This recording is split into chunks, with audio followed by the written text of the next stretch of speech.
Welcome to the YouTube channel infinity decode. तो आज की वीडियो में हम देखेंगे कि how to prove Thales theorem या बीपीटी बेसिक प्रोपोर्शनैलिटी थ्योरम भी उसे कहते हैं, one of the important theorem जो chapter number 6 triangles class 10th का टॉपिक है। तो उसको करने के लिए सबसे पहले हमें कुछ इंपॉर्टेंट पॉइंट्स पता होने चाहिए। जैसे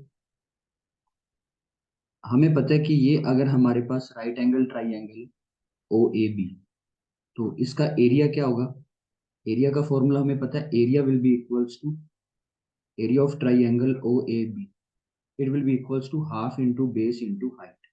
तो अगर हम ये बेस कंसीडर करें ए बी, तो उसका फॉर्मूला होगा हाफ इंटू ए बी, और हाइट हो जाएगी हमारे पास ओ ए। तो ये तो फॉर्मूला एप्लीकेबल है जब हमारे पास राइट एंगल ट्राइंगल है। अगर मैं कंसीडर करूं कि हमारे पास ट्राइंगल दिया हुआ है ऑब्ट्यूज ट्राइंगल, तो अब ये ऑब्ट्यूज ट्राइंगल क्या होता है। ऑब्ट्यूज ट्राइंगल में जो एंगल होगा वो 90 डिग्री नहीं होगा, उससे ज्यादा होगा। लाइक वन साइड का एंगल 90 डिग्री नहीं होगा, उससे ज्यादा होगा। तो इस ट्राइंगल को हम कहेंगे ऑब्ट्यूज ट्राइंगल। तो इस ट्राइंगल को भी मैं लिखना चाहता हूँ, इसके एरिया को भी मैं लिखना चाहता हूँ इसी फॉर्म में, half into base into height. तो इसको कैसे लिखेंगे। अगर मैं लिखूं इसका area, area of triangle O A B, तो ये हो जाएगा हाफ इंटू बेस, बेस तो हमारे पास वही है ए बी, इंटू हाइट। अब हमारे पास हाइट तो 90 डिग्री होनी चाहिए, बट वो हाइट है नहीं। तो हम क्या करेंगे, कंस्ट्रक्शन करेंगे, एक एक परपेंडिकुलर ड्रॉ करेंगे ओ सी। अब ये हमारे पास हाइट होगी हमारी, तो हम इसको ऐसे भी लिख सकते हैं, area of triangle O A B will be equals to half into A B into O C, उस फॉर्म में जो हम राइट एंगल ट्राइंगल की फॉर्म में लिखते थे। तो ऐसे हम लिख सकते हैं, half into base into height. Height हमारे पास थी नहीं, बट हमने वो प्रिपेयर कर ली कैसे, परपेंडिकुलर ड्रॉ करके। अब इसका प्रूफ क्या होगा कि ये कैसे है। वैसे इस थ्योरम में हमें इसका प्रूफ नहीं चाहिए कि ये आई कैसे, बट ठीक है, फिर भी मैं बता देता हूँ कि ये फॉर्मूला बना कैसे।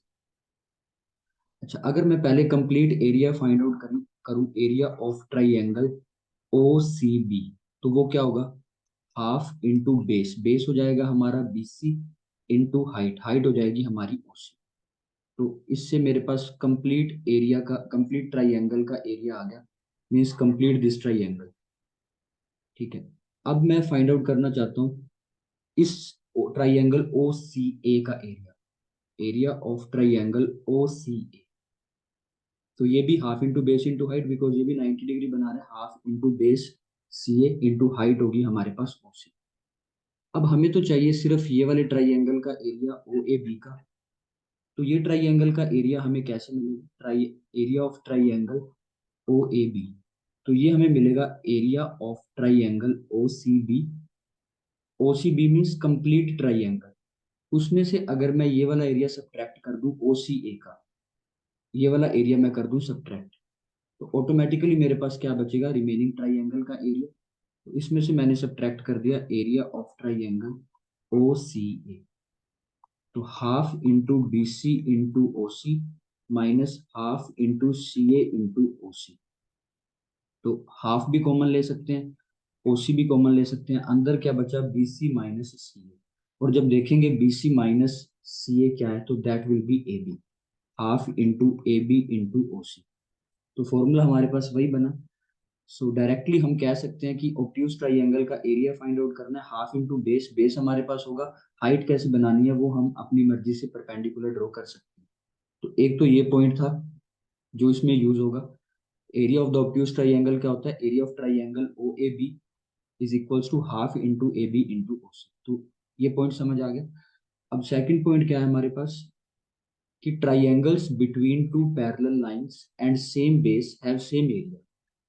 अगर मैं कंसीडर करूं ये एक लाइन एल है, ये एक लाइन एम है, और मैं कंसीडर कर रहा हूं कि ये दो लाइंस पैरेलल, तो दो ट्राइंगल्स हम इन दो पैरेलल लाइंस के बीच में बना रहे हैं, कौन कौन सा। एक तो हम बना रहे हैं ये वाला ट्राइंगल ए डी बी, और एक हम बना रहे हैं सी बी डी। इस ट्राइंगल, ये जो दो ट्राइंगल हमने बनाए, तो इसकी क्या प्रॉपर्टीज है। पहली बात तो ये दोनों दो पैरेलल लाइंस के बीच में है। दूसरी बात कि इन दोनों का जो बेस है, जो ये दो ट्राइंगल्स हैं, इन दोनों का जो बेस है वो सेम बेस है डी। तो एक प्रॉपर्टी होती है, इसको भी हमें प्रूव करने की जरूरत नहीं है, हम सिर्फ इसको कंसीडर करेंगे कि इन दोनों का एरिया भी क्या होगा, इक्वल। तो जब भी ट्राइंगल दो पैरेलल लाइंस के बीच में हो और सेम बेस पे हो तो उनका एरिया हमेशा क्या होगा, इक्वल। तो ये दो प्रॉपर्टीज हैं। अब इसकी बेस पे हम देखते हैं कि कैसे हम प्रूव करेंगे थेल्स थ्योरम, जिसे बीपीटी भी कहा जाता है, बेसिक प्रोपोर्शनैलिटी थ्योरम। तो सबसे पहले इसकी स्टेटमेंट क्या है, if a line is drawn parallel to one side of the triangle to intersect the other two sides in distinct points. मैं एक बार इसको एक्सप्लेन भी कर देता हूँ कि ये कोई हमारे पास ट्राइंगल गिवन है ए बी सी। हमने क्या किया, एक लाइन ड्रॉ की डी ई, किसके पैरेलल, थर्ड साइड के पैरेलल, बीसी के पैरेलल। ठीक है, तो अब क्या होगा, according to Thales theorem the other two sides are divided in the same ratio. तो जो अदर टू साइड्स हैं वो अपने आप ही सेम रेशियो में डिवाइड हो जाएंगे। बीसी थर्ड साइड है, बची कौन सी two sides, A B and A C. तो अकॉर्डिंग टू थ्योरम ये अपने आप इक्वल रेशियो में डिवाइड हो जाएंगी। इट मींस एडी का रेशियो डीबी के साथ इज विल इक्वल होगा एई का रेशियो ईसी के साथ, एडी का एबी के साथ, एई का ईसी के साथ ये इक्वल होगा। ये हमने प्रूव करना है कि ये इक्वल कैसे होगा। ठीक है, तो ये चीज हमारे पास है सारा कुछ। अब हमने गिवन में लिख लिया क्या, कि हमें गिवन है एक ट्राइंगल एबीसी और उसके बाद एक डीई लाइन है पैरेलल टू बीसी। ठीक है, ये सच दैट हम कैंसिल कर सकते हैं। प्रूव क्या करना है, हमने एडी अपॉन डीबी इक्वल होगा एई अपॉन ईसी। तो इसमें हमें कंस्ट्रक्शन करनी पड़ेगी। क्या कंस्ट्रक्शन करनी पड़ेगी, एक तो हमें बीई को ज्वाइन करना पड़ेगा, A B C DE, DE मैंने लाइन पैरेलल ड्रॉ करी, एक तो हमें ये बीई को ज्वाइन करना पड़ेगा, एक हमें ये ज्वाइन करना पड़ेगा डीसी। तो एक तो डीई एंड ईसी को हमें ज्वाइन करना पड़ेगा, तो ज्वाइन बीई एंड सी। एक पॉइंट तो ये है हमारा। और दूसरा पॉइंट हमारे पास क्या है कि डी से हमें एक परपेंडिकुलर ड्रॉ करनी पड़ेगी यहाँ पे, डी एम हम इसको नाम दे सकते हैं, और एक ई से परपेंडिकुलर ड्रॉ करनी पड़ेगी, ई एन नाम हम इसे दे सकते हैं। ठीक है, तो ये चार हमें कंस्ट्रक्शंस करनी पड़ेंगी, एक तो बीई को ज्वाइन करना पड़ेगा, एक सी डी को, और एक दो हमें परपेंडिकुलर ड्रॉ करनी पड़ेगी, जैसे हम डायग्राम से समझ भी सकते हैं। अच्छा, अगर अब मैं ये कंसीडर करूं कौन सा ट्राइंगल, पहले हम कंसीडर कर रहे हैं ये वाला ट्राइंगल ए डी ई। अब ए डी ई ट्राइंगल, इसका एरिया क्या होगा, ट्राइंगल एडीई का हमें पता है एरिया का फॉर्मूला होता है half into base into height. तो अगर मैं इसको कंसीडर करूं हाफ इंटू बेस, इसका बेस क्या है एडी, और इसकी हाइट क्या है हमारे पास ई एन, क्योंकि ई एन परपेंडिकुलर बना रही है। तो half into AD into E N, half into base हो गया ईडी हमारे पास, और हाइट होगी हमारे पास ई एन। बट इसमें दो हमारे पास परपेंडिकुलर्स थी, तो एक बार मैंने एडी को बेस माना और ईएन को परपेंडिकुलर। इसका एरिया ऐसे भी लिख सकते हैं हाफ इंटू एई, एई भी तो हमारे पास बेस है, एई भी तो हमारे पास बेस है, और उस टाइम पे हमारे पास परपेंडिकुलर कौन सी है, डी एम। तो इसको ऐसे लिखा जा सकता है कि area of the triangle ADE किसके इक्वल होगा, half into AD into E N and half into AE into D N. क्योंकि दो परपेंडिकुलर्स हैं, तो एक बार उसको मैंने बेस मान के हाइट माना और दूसरी बार दूसरे। फिर हम किस पे आएंगे, ये जो दो ट्राइंगल्स नीचे बने पड़े हैं बी डी ई, ये ट्राइंगल को मैंने कंसीडर किया बी डी ई को। तो इसका एरिया क्या होगा, फॉर्मूला वही रहेगा half into base into height. ठीक है, तो हाफ इंटू बेस, बेस हमारा क्या है, बेस है हमारा डीबी, तो बेस को मैंने मान लिया डीबी। हाइट, हाइट अगर अब हम देखें ये एक तरह का ऑब्ट्यूज ट्राइंगल बन रहा है हमारे पास, और इसमें कोई भी परपेंडिकुलर नहीं है हमारे पास। तो परपेंडिकुलर जो हमने पीछे ड्रॉ की हुई है ईएन, इसको हम कंसीडर करेंगे, जैसे हमने फर्स्ट पॉइंट में पीछे समझा ही था। तो half into base DB into EN. ठीक है, और वैसे ही सिमिलरली ये जब ट्राइंगल हम कंसीडर करेंगे डीईसी वाला, ये भी एक तरह का ऑब्ट्यूज ट्राइंगल बन रहा है। तो इसका भी एरिया क्या होगा, हाफ इंटू बेस, बेस क्या है इसका ईसी, और जो हाइट है इसकी वो कितनी है, डी एम। क्योंकि अगेन ऑब्ट्यूज ट्राइंगल है, हाइट उसके ऊपर तो होगी नहीं, हमें साइड में ड्रॉ करनी पड़ेगी। तो इसका एरिया आ गया हाफ इंटू ई सी इंटू बी। तो 3 ट्राइंगल्स के अभी तक हमने एरिया फाइंड आउट किए। एक बार मैं दोबारा बता देता हूँ डायग्राम ड्रॉ करके। ये हमारे पास ट्राइंगल था ए बी सी। ये हमने एक पैरेलल ड्रॉ की डी ई। सबसे पहले हमने इनको ज्वाइन किया बी ई को, फिर हमने सी डी को ज्वाइन किया, फिर हमने डी से ई तक एक perpendicular D M perpendicular draw की, एक हमने ई एन परपेंडिकुलर ड्रॉ की। सबसे पहले हमने ये वाला ट्राइंगल कंसीडर किया ए डी ई। इसको दो तरीके से लिख सकते हैं, हाफ इंटू बेस, एक बार ईडी को माना, एडी को माना, और हाइट मानी मैंने ई एन को। दूसरी बार बेस माना मैंने ए ई को और हाइट मानी मैंने डी एन। उसके बाद हमने ये वाला ट्राइंगल कंसीडर किया बी डी। इसका बेस क्या हो गया डी बी, हाइट इसकी क्या होगी ई एन। और दूसरी बार मैंने ये ट्राइंगल कंसीडर किया ई सी डी।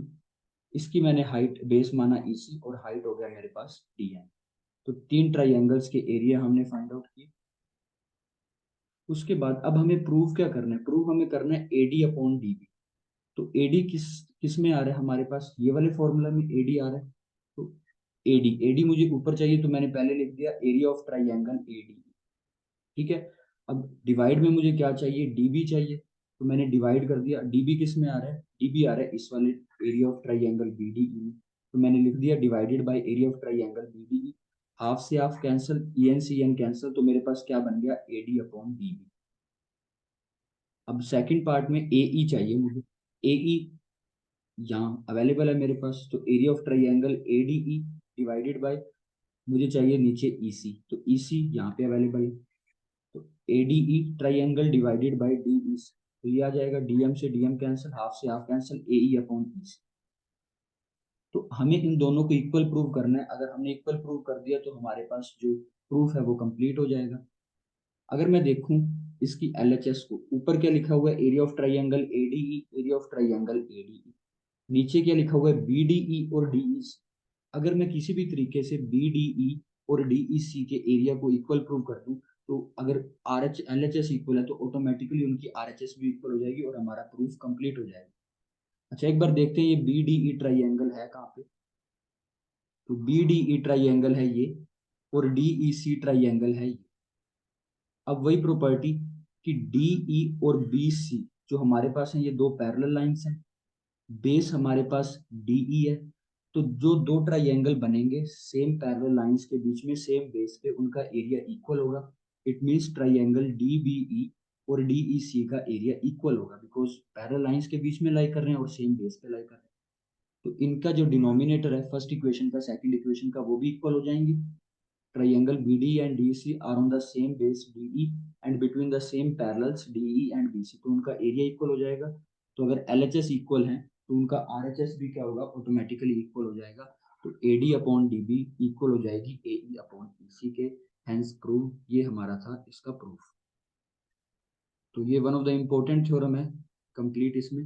और इसकी जो PDF है वो नीचे मेंशन टेलीग्राम चैनल पे मैं अपलोड कर दूंगा, वहां से डाउनलोड कर सकते हैं।